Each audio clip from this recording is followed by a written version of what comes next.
In September 1961, the Popular Mechanics magazine published a report by Richard Dempewolf, describing devices built by Norman Dean, capable of moving without the application of external forces. The test devices consist of an internal oscillator, having a pair of counter-rotating eccentrics moving back and forth on a sliding frame. Each time the eccentrics start rotating in the semicircle on the forward side, a solenoid pulls and grabs the oscillator to keep it in contact with the frame, so that the force produced in the unbalanced rotation acts on the device structure, moving it forward. When the eccentrics start rotating in the opposite backward semicircle, the oscillator moves freely, not acting upon the structure of the device.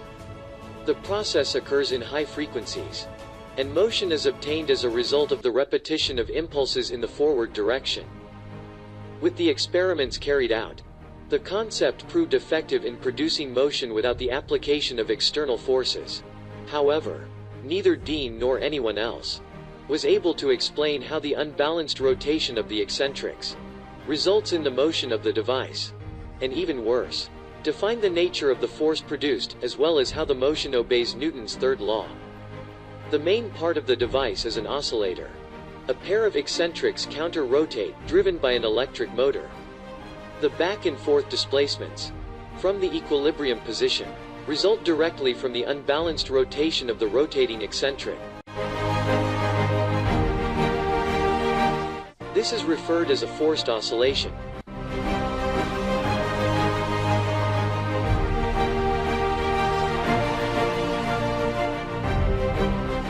Simple harmonic motion is a periodic motion under the action of a restoring force that is directly proportional to the displacement from equilibrium.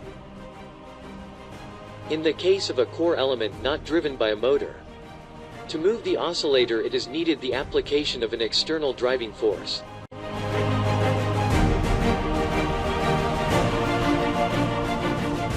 In a mechanical system, the amplitude of an oscillation diminishes with time. The decrease in the amplitude of an oscillation is caused by dissipative forces, and this effect is called damping.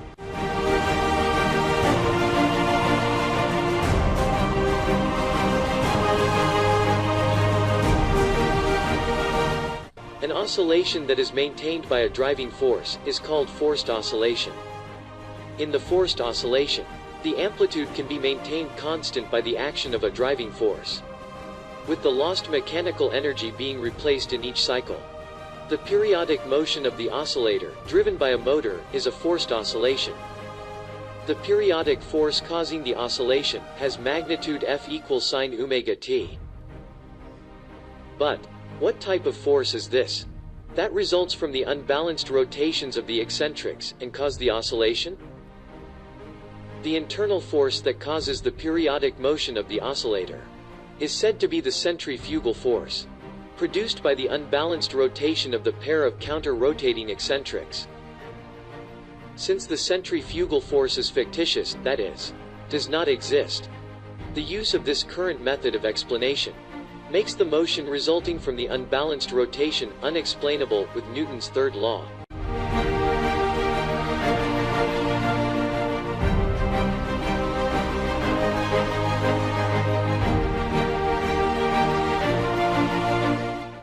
The rotation of an eccentric mass about a rotation center, that is, a mass whose mass center is located at a distance from the rotation center, produces a force on the center. If the rotation center axis is fixed on a body able to slide on a frame, the body becomes an oscillator, whose back and forth motion is the result of that unbalanced rotation. Over the past 300 years, the force resulting from this unbalanced rotation and responsible for this oscillatory motion is the centrifugal force.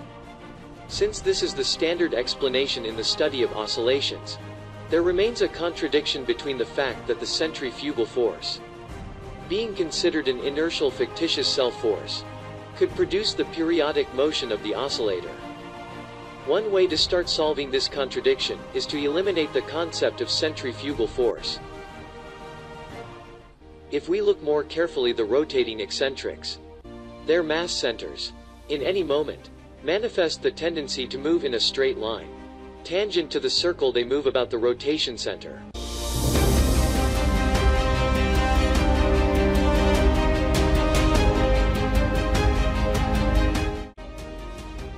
In the report, Dempewolf describes the device in which its basic component, a pair of eccentric masses, counter-rotate in a frame mounted on a sliding track.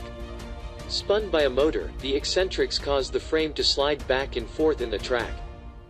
This unit, for all practical purposes, is a simple oscillator. Dean has made an arrangement of solenoid-operated clutches to grab and release the sliding frame in a precisely phased rhythm. Thus, part of the force of the spinning masses is transmitted to a one-directional force.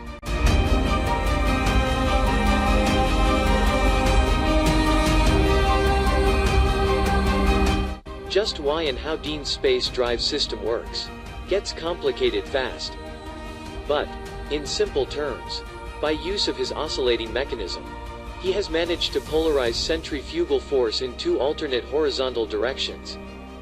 Then, by means of his solenoid-activated clutch, he has managed to grab the tail of the sliding oscillator during one direction phase and extract a burst of horizontal thrust in that direction. The important thing to remember, says Dean, is that centrifugal force of the spinning rotors on their axis in the oscillator, and not the oscillator itself, is really doing the work. The main problem with the Dean drive is the explanation using the centrifugal force, supposedly produced by the counter-rotating eccentrics of the oscillator. The idea of one-directional thrust, produced from an alternating force, is what causes consternation among some engineers.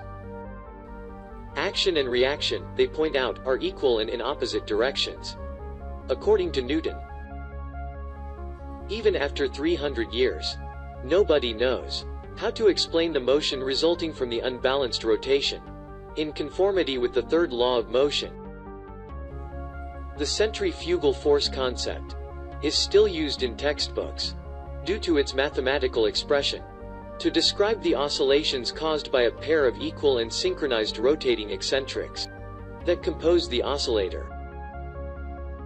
X being the displacement of the oscillator, measured from its equilibrium position. The equation of motion from Newton's second law is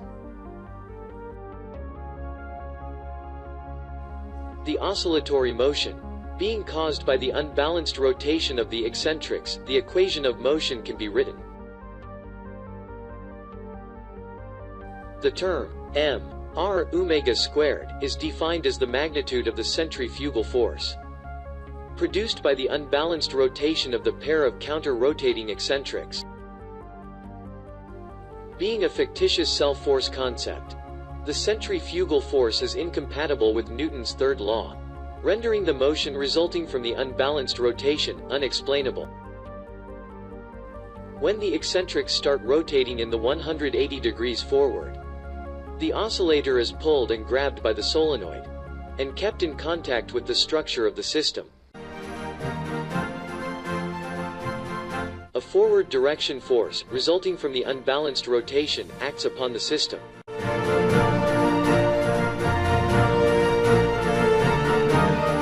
When the eccentrics start rotating in the 180 degrees backwards, the oscillator is free to move in that direction without acting upon the structure.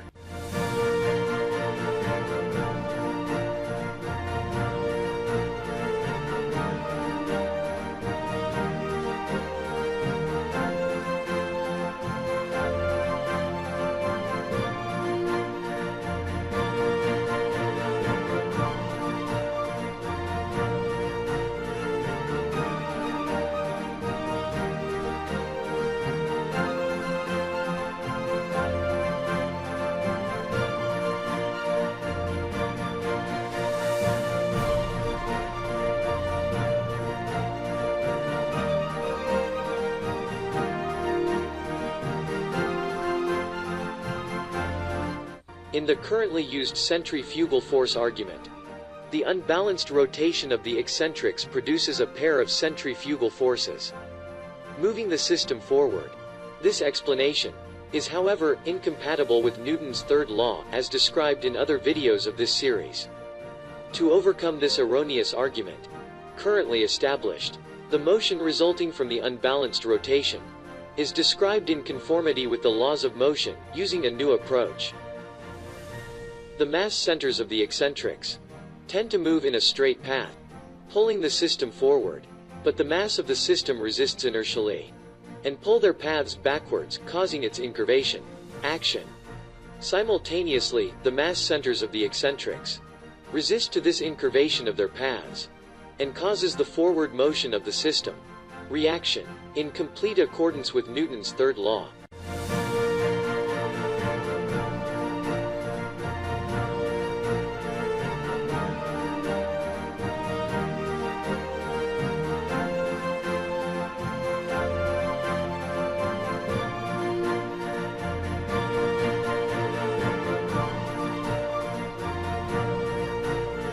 The Dean drive has been the first experimental demonstration of the possibility to obtain the motion of a device without the application of an external force. Although the driving force is internal, the process is in complete accordance with Newton's third law. Other devices have followed and demonstrated the process, as the case of the Cook device, using the exchange of a body of a pair attached to a rotor at the tip of one of a pair of counter-rotating arms.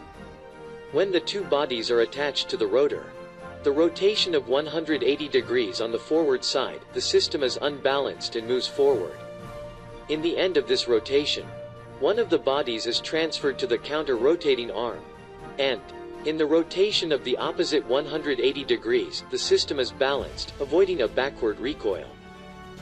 Other devices built and tested by Tolchin and Shipov also demonstrated the concept, varying the rotation speed, so that during the 180 degrees on the forward side, the speed is higher than the opposite 180 degrees, moving the system forward.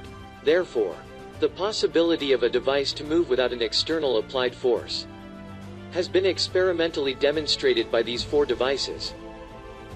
To understand how they work and explain how their operation obeys Newton's third law, the idea of centrifugal force must be eliminated and replaced by the inertial confrontation concept described in other videos of this series, which is the interaction mechanism between two bodies underlying Newton's third law. As described in Newton's Principia,